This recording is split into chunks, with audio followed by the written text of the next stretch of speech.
Kuwait തീപിടുത്തത്തിൽ മരിച്ച കണ്ണൂർ സ്വദേശിയെ തിരിച്ചറിഞ്ഞു. കണ്ണൂർ പെരിങ്ങോം വയക്കരയിലെ കെ നിതിൻ മരിച്ചതായി ബന്ധുക്കൾക്ക് വിവരം ലഭിച്ചു. കെട്ടിടത്തിന്റെ 2ാം നിലയിലായിരുന്നു നിതിൻ താമസിച്ചിരുന്നത്. 5 വർഷമായി കുവൈറ്റിൽ ജോലി ചെയ്യുകയായിരുന്നു. അർജുൻ കല്യാട് ചേരുന്നുണ്ട് സ്ഥലത്തുനിന്ന്. അർജുൻ, എന്താണ് അവിടുത്തെ ഒരു അന്തരീക്ഷം?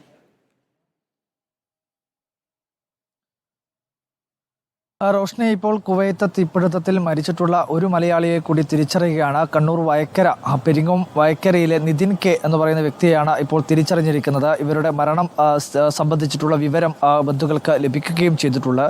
5 വർഷമായി കുവൈത്തിൽ ജോലി ചെയ്യുകയായിരുന്നു. അതിനിടയിലാണ് ഇന്നലെ അപകടത്തിൽ ഇങ്ങനെ ഒരു വാർത്ത വന്ന ഒരു സമയത്ത് തന്നെ ബന്ധുക്കൾ ഇവരെ ബന്ധപ്പെടാനുള്ള ശ്രമം നടത്തിയിരുന്നു. പക്ഷേ ബന്ധപ്പെടാൻ വേണ്ടി കഴിഞ്ഞിരുന്നില്ല. അങ്ങനെയാണ് പ്രദേശത്തുള്ള മറ്റ് കുവൈറ്റിൽ ജോലി ചെയ്യുന്ന മറ്റ് പലരുമായി ബന്ധപ്പെടുകയും അത്തരത്തിൽ ഒരു വിവരം, അതായത് ഈ അപകടത്തിൽ ഇത്തരത്തിൽ ഈ നിതിന് പരിക്കേൽക്കുകയോ അല്ലെങ്കിൽ അപകടത്തിൽ എന്തെങ്കിലും അത്യാഹിതം സംഭവിക്കുകയോ ചെയ്തിട്ടുള്ള വിവരങ്ങൾ ഈ കുടുംബം തേടുകയും ചെയ്തത്.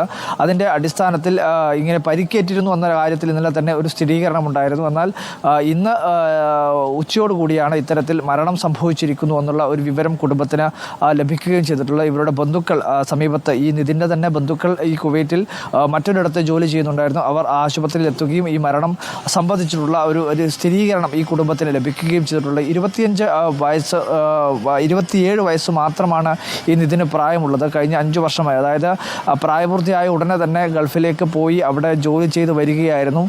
വലിയ തോതിലുള്ള ഈ കുടുംബമൊക്കെയായി ബന്ധപ്പെട്ടുകൊണ്ട് വലിയ സാമ്പത്തിക പ്രയാസമെല്ലാം അനുഭവിക്കുന്ന ഒരു കുടുംബമാണ്. വലിയ ഒരു സൗകര്യത്തോടു കൂടിയുള്ള കുടുംബമൊന്നുമല്ല, സാധാരണ രീതിയിലൊരു കുടുംബമാണ്. അങ്ങനെ കുടുംബത്തിൻ്റെ ഒരു പ്രതീക്ഷയായി, അല്ലെങ്കിൽ അത്തരത്തിലൊരു പ്രതീക്ഷയായിരുന്നു ഈ നിതിൻ എന്ന് പറയുന്നത്.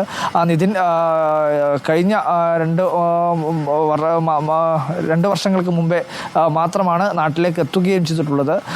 അതിനുശേഷം നിരന്തരമായി എല്ലാ ദിവസവും ഫോണിലൊക്കെ ബന്ധപ്പെടുകയും ചെയ്തിരുന്നു. പക്ഷേ ഇന്നലെ ഈ അപകടം നടന്നതിന് പിന്നാലെ ഇവരെ ബന്ധപ്പെടുന്ന സമയത്ത് ലഭിക്കുന്നില്ല. അങ്ങനെ കുടുംബത്തിന് വലിയ തോതിൽ ആശങ്കയുണ്ടായിരുന്നു. അങ്ങനെയാണ് കുവൈറ്റിലുള്ള മറ്റു ബന്ധുക്കളെ, ഈ നാട്ടിലുള്ള കുടുംബാംഗങ്ങൾ ബന്ധപ്പെടുന്ന ഒരു സാഹചര്യം ഉണ്ടായിരുന്നു. അവർ ഈ അപകടം നടന്നിട്ടുള്ള അല്ലെങ്കിൽ പരിക്കേറ്റിട്ടുള്ളവരെല്ലാം ചികിത്സയിൽ പ്രവേശിച്ചിട്ടുള്ള ആശുപത്രിയിൽ വിവരം അന്വേഷിക്കുന്ന സമയത്താണ് ഈ മരണം ഒരു ഔദ്യോഗികമായി അല്ലെങ്കിൽ അത്തരത്തിൽ ഈ കുടുംബത്തിനൊരു സ്ഥിരീകരണമായി ലഭിക്കുന്നത്. ഇപ്പോൾ എന്തായാലും കണ്ണൂരിൽ 2 പേർ ഈ അപകടത്തിൽ മരണപ്പെട്ടിട്ടുണ്ട്.